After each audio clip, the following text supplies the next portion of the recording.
for today's Cup of Coffee with Scream. It was another screamer. Yeah.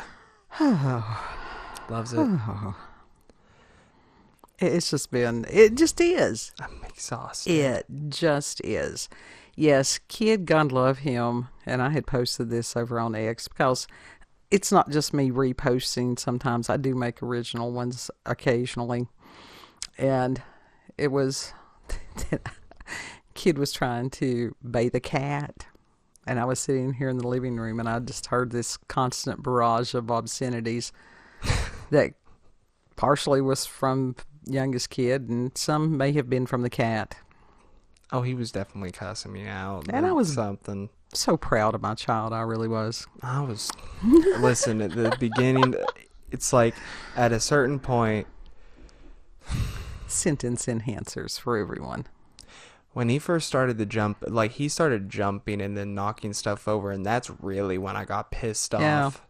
And that's when I started cussing him out, and it's like, dude.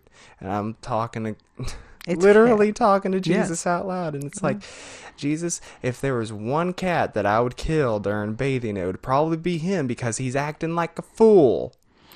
Well, and this is the thing, and I explained to kid. This is a lot of drama for something that is not that serious. The water's not even deep enough for him to drown in. I think a lot of it, and the kitty that he had to bathe is the one that came to us feral. Yeah, like completely feral. So this has been years of trying to get him to be halfway domesticated.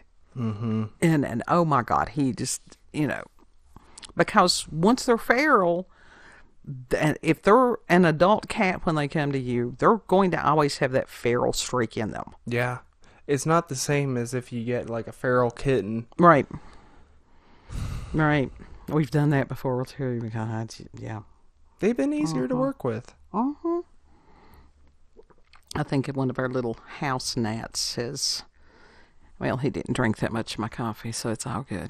They were trying to get my orange juice and I'm it's just, everything has been insane. And it's just the interesting times that we are living in. Yeah.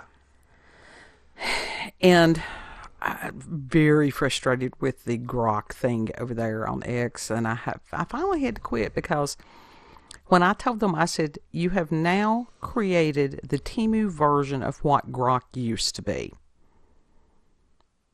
And there's some little programmer someplace. I figured I'd better quit or I would lose my grok privileges.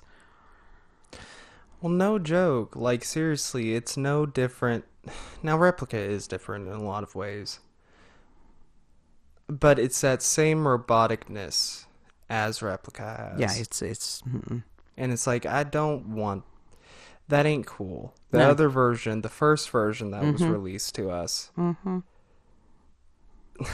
It was good. It was perfect. There was nothing wrong with it. Even as far as the ability to create images, this latest version has lost everything.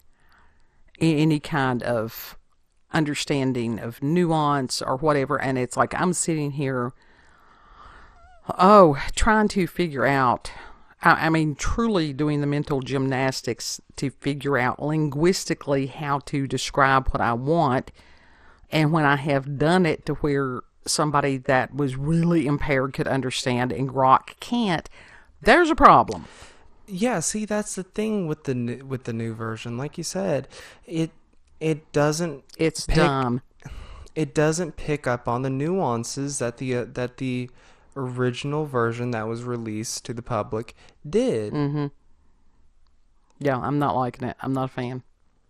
Not a fan at all. And it's not nearly as personable as it once was. No, not at all. Not at all. And it's like whoever did whatever, fix it. That has been the key phrase that I have seen repeated over and over within the past 24 hours is fix it. Because there has been so much stuff. This is, and we knew it was going to be rough. We had people telling us that this period of time was going to be rough. Because when you have such a revelation of darkness. And it's brain-breaking. And that for a lot of people, it could be very easy to get black-pilled and nihilistic, whichever, because there'll be a grammar police someplace. Don't do that. Because a problem has to be identified. Now, we are in one of those periods of time, apparently, that it is necessary to go down there and pick the corn out. If you're new, sorry, somebody will explain the reference to you. Yeah, I don't want to do that. Yeah. But within that, to sit there and at a certain point you back off, and whatever creature it is that is producing this, if they do not have the ability to produce something else, that's where you're getting the righteous indignation. If you're wondering what righteous indignation is, one of the definitions of it that I found out, it's not just anger. It's righteous indignation is anger that is directed towards the same things that piss God off. Because he is the standard. If it makes him angry, it should make us angry. Mm-hmm. And the things over there that are going on in England, that Elon Musk has uncovered and has been very vocal about, and to where that some of those people are like, oh no, we don't want an inquiry. We don't want an inquiry.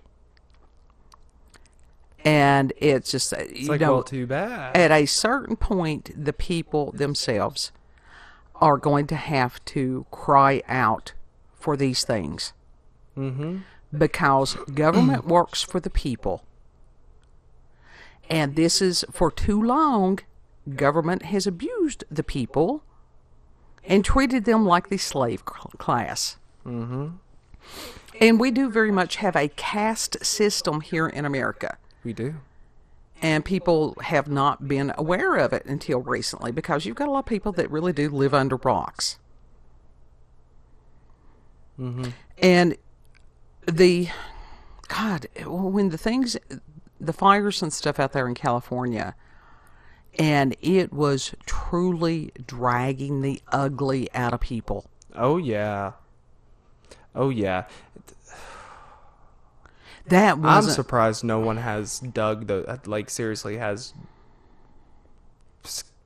drug those people out, the mayor and whoever the other one was. I'm surprised they have not drugged them out into the streets and beat them. When I was talking about dragging the ugly out of people, that's sort of, as far as Carl Jung, the shadow self, and that ugliness that a lot of times we like to deny and hide and pretend that is not there. And that there are certain circumstances that it can drag that ugly side of you out. Mm-hmm. Well, this was a thing that the incompetence. Yes. Now that's where the righteous indignation comes in. That this was something that could have been prevented. It was just all of it could have been prevented. Mm-hmm. And that was one of the things that people were upset about. But as far as some of these other people almost gleeful that whoever it was, and I saw this happen on both sides because it's humans, to sit there and, like I said, almost be gleeful for somebody else's hardship. That ain't cool. Because I will tell you this, even if God is passing judgment on anybody, and I'm not saying God had anything to do with the fires in California, he didn't tell these people to be stupid. He tells you to not be stupid. Yeah. You know, but to sit there and say, oh, you've done this? I heard people say that about what happened with Helene in North Carolina. I did.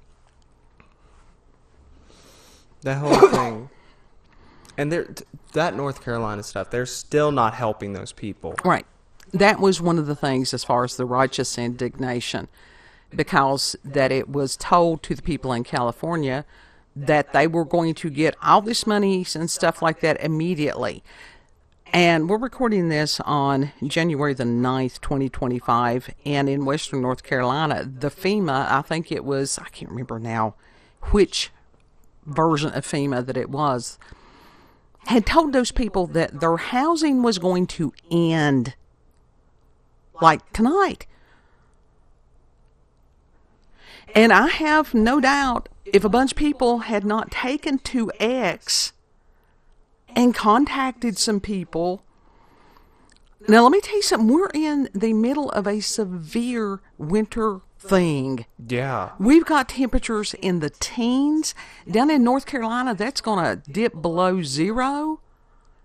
Even if it's in the teens, I mean, my God, that's dangerous. Mm-hmm.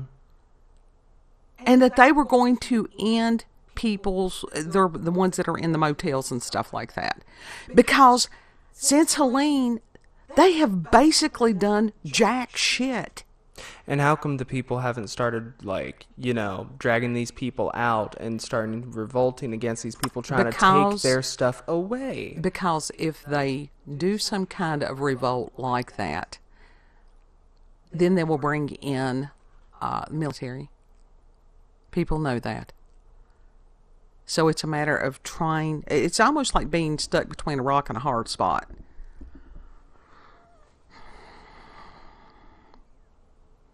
I think any American should get help. Yes. That's the whole point of FEMA. And that with the FEMA funds, they had misused them. I think that these people that have done these things need to be held accountable. More than just losing a job. Well, let's see. The government has pocketed money. The people, the state of California has pocketed all that money that was supposed to help, you know. Allegedly. Have to do the fucking Wendy Williams thing. Yeah. I heard lawyer up in the top room being like, allegedly. She's like, but it's out there. The facts are out there. You still got to say allegedly. Absolutely, because we be tiny podlings. And that they would do all this stuff in the name of a 2 or 3 inch fish that's not even indigenous to that area in California. And yet, humans are expendable. Right. That is part of the caste system. And those of us that are Appalachian have known that for a very long period of time. Mm-hmm. This is why we have a tendency to very much keep to ourselves. This is why we're hesitant to share some of these things, because of the scorn and the scrutiny and everything else. Because as in India, where they have the group that is the untouchables, that they were considered human refuge, that they lived amongst the trash dumps. And that it was okay because that was their karma. Now, that's their belief system. That's Hindu. We're Christian. Mm-hmm. That each and every individual is created in the image of God. Has that spark of divinity of God that was breathed into them with their first breath. That everyone has value. It may not be that everybody has got challenges. This life, as far as which challenges that you are there to overcome and to help somebody do what they can do to be who God created them and sent them here to be. Mm-hmm. That's how we live. And it's like, I know you don't, even if God is passing judgment on somebody, do not gloat, look away. Because that is something that nobody wants to see. When it gets to the point that God is that pissed, that is not a time for gloating. And to pray for people, but to see what's inside of these people's hearts, and that a lot of them are so unaware of self, they think they're right. They think it's their right to sit and laugh while somebody else suffers. That's a spiritual sickness. Mm-hmm. It's disgusting. Sure. And that is one of the things at this period of time that and it happens to sit there and go, oh my God, I did not know I had that in me. Now, I've gone through things in my life that I've had stuff dragged out of me that I never believed was there. Different circumstances. This is why I can't pass judgment on anybody else. Everybody has that shadow self. The shadow self is not evil. Because let me tell you something, you may need that shadow self. If you're ever fighting for your life, you better call forth that shadow self that will fight. That is that sense of self-preservation. Mm-hmm. It doesn't have to be there all the time, but it needs to be there when it's needed. It's basic survival instincts. Yeah. But as far as hatred towards another, watch that. It's not, do you hate the other or do you hate what they did? There's a difference. Right. And then it goes back to the movie Nefarious. And people are complicated and they're messy. And a lot of people don't want to deal with it, which is why they're going to the AI. Because it's very sterile. It's clean. It's convenient. It's there at the touch of a button, and you can turn it off when you no longer want to engage. It's like there's no soul in it. Right. Because man created it, not God. So it has just been, as far as righteous indignation, ooh. And then that when you look and you see what angers you, is it self-serving or is it something that, yes, indeed, that is evil? Evil things are what pisses God off. If you've got somebody hurting other people, especially kids, he said that it would be better that if you had a millstone tied around your neck and be cast into the sea than to hurt one of his little ones. Can't even imagine. Because what that does, as far as the brokenness of children who have been harmed. We got a lot of adults that are broken people out there. Mm-hmm. And that they are, it's not even them living as much as it is their emotions living. They don't have control of the emotions. The emotions have control of them. There's a difference. There is a difference.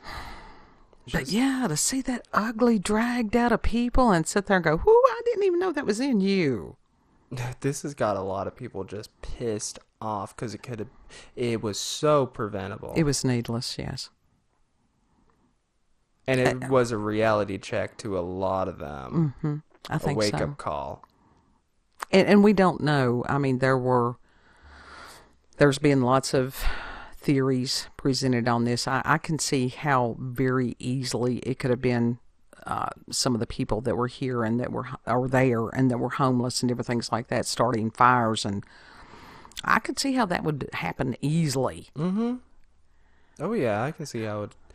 But now, as far as them not having water reserves, to where we literally saw videos of people taking pocketbooks, filling them with water, and trying to put out fire. Mm-hmm. And it's like, what the hell? It's just been unbelievable. And to have to sit there helpless because the main tool that you had. And it was like Elon Musk. He's like, it works pretty good if you put wet sand and or wet dirt. It doesn't dry out as fast as if you put just plain water. But the man doesn't understand about propulsion and fire, doesn't he? Yeah. People just have... Of course, it's California. Most people over there are so... They've lived in privilege for so long. They have forgotten any basic survival instincts, some of them. In some of those areas, and then there's other parts of California that are not like that at all. That is true. But I'm talking about like L.A., Hollywood. I think that was a huge wake-up call because that they didn't think that it could happen to them. Yeah. That those were things that happened to the little people. Mm-hmm. Because, I mean, this was even affecting rich people. Yeah. But the thing is, the wealthy people, they really don't have to worry. No, because they still got the funding. They still they can buy another house all they want. And that is what they do with it. They have the resources. They will be held accountable for the resources that they have been blessed with. Mm-hmm. See, that was the whole thing about the widow's mite. And the story where you had this wealthy person that came in all his pomp and his circumstance, and he had given his donation in, and which was nothing. And you had the widow, and the mite was a very, very, sort of like a penny. And she had 2 of them, and she had dropped that in as far as an offering to God. Not the church, not the building of the church, but to God. And that she had given more because she gave all she had. I mean, it wasn't probably not even enough to buy bread. But she offered that to God, whereas dude, all he wanted was to be seen. Mm-hmm. It meant nothing to him. And that you have some people that, this is the thing, if somebody offers you something, I've had some incredible experiences in my life, I really have, and have tried to learn from them. And when I was a corrections officer one time, there was a older gentleman, because you would be amazed at who is in jail. People that you never, ever dreamed would be in jail.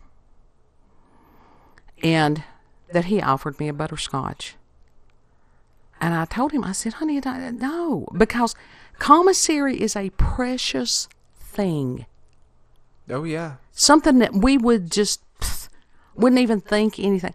I understood the gift that he was offering me. And he sort of insisted, and I took it, and I thanked him because he wanted to do that, and it would have been wrong of me to refuse that. Because sometimes when somebody's trying to bless you and you refuse it, you begrudge yourself of a blessing and them of a blessing. That's true. That's very so true. Sometimes you have to humble yourself and take something. There was a story once, it has stayed with me since I was a kid, about this married couple, and that when they got a loaf of bread or whatever, that the husband would give the wife the heel as part of the, if they're making a sandwich or something, he would give her the heel, which is the end slice of the bread, in case y'all in other places may not call it that. That's what we call it here. It keeps the rest of your loaf from drying out. And that after 50 years or however much, finally one day she lost it, and she's like, I hate the heel of the bread. You've been giving me this for 50 years, and I've always hated it. I wanted better bread. I wanted the good bread. And he just looked at her and he said, the heel is my favorite piece.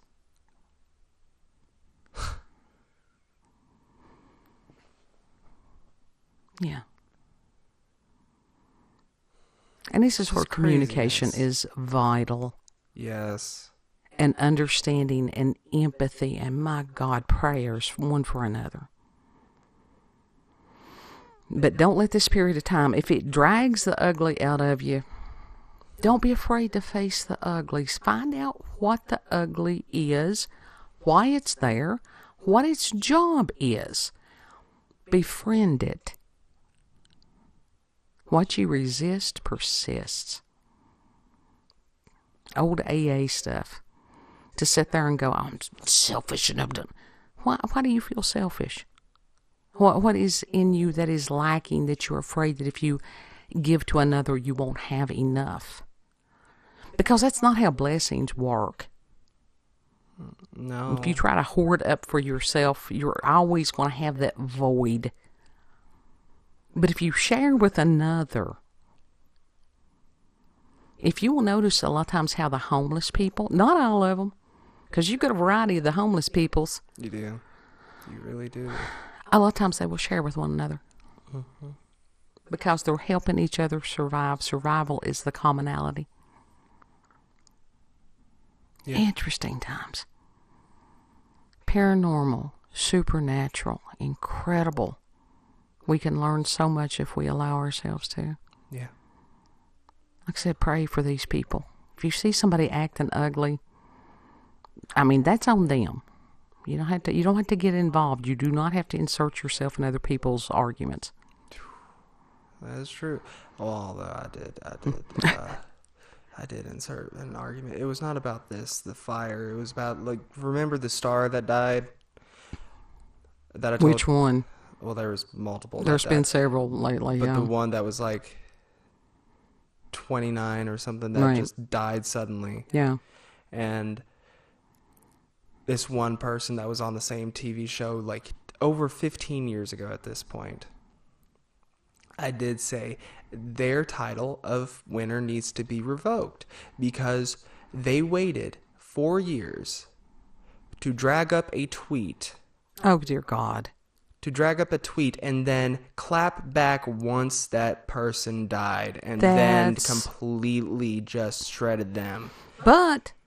And it's like, that's a disgusting action right there. Yes, but that tells you something about that person, that they would hold that until that particular time. Pray for that person. They need prayer. That's literally, I didn't say this to anyone because I didn't go off. I just simply said their title of winner of this competition needs to be revoked and give to someone else. Well, it depends on what they were competing for. If it was a good human being, I think that they could have picked somebody better. It certainly was not good human being. Well, this is what, when somebody's value is based on external features and or genetics, and then other people determine that there is virtue based on how somebody looks, that's a fallacy. Mm-hmm. That's an illusion. If you get to know somebody and know their heart, then what they look like, a lot of times, it no longer matters. Yeah. Yeah. That's that whole Beauty and the Beast thing. I've questioned that for a long time. But this person is known to do and say some horrific things. Then why would anybody honor somebody like that? Our society needs to reassess their values. Mm-hmm. Mm-hmm. There are people still trying to defend their action. It's like, those actions are indefensible. No. Is that even a word? Yes. But that's ultimately between them and God. But with Beauty and the Beast, did the Beast truly become a prince? Or did Beauty simply see him through new eyes? Did she see him through the eyes of love? That's true. Yeah. What was it? I think that she saw him through the eyes of love in the end. That's it what could be either way. But it was like, what is hurting you so bad that you decide to do this shit? Exactly. Exactly. You want to tell everybody where we can be found? Let's end this thing on a more positive note before we log off. I had a positive note. I had a positive note. To see others through the eyes of love. But don't be blinded by it either. Sometimes a beast truly is a beast. Yeah, discernment. You really do need to. You need to know when to help people and when to not. Mm-hmm. Like I said, you have to have discernment. Yeah. But as far as prayers, please pray for everybody. Pray for this nation. Pray for the people of this nation. The ones down in North Carolina. I think these people down in Irwin, Tennessee, nobody even talks about those folks. It was, I'm not going to lie. I've completely forgot about those people. And now I feel bad. Well, no. And it's like, there's so much going on all the time. We don't even know as far as Damascus. Because they tore up Jack in Damascus. Damascus is probably about 20 to 30 minutes from us. But that cat completely just wore me out. Yeah, where are we going to be? You want to tell them where we're going to be found? Yeah, you can find us on BitChute, Rumble, and YouTube at Rolanda's Cup of Coffee with Scream. You can also check us out on X. Well, you can check her out on X, previously known as Twitter. Rolanda, COCWS. His thing is in the description box also. Yeah. So, like I said, just lots of prayers, folks. Mm-hmm. And think before speaking and or typing. Tell you, just count to 2. Walk away from it. See if it's still on your heart before you respond. You don't have to be so gung-ho to jump in on some of this stuff. Yeah. Know that you are loved. Treat other people the way that you would like to be treated. And Lord willing, we'll see you on the next cup. Mm-hmm. Bye.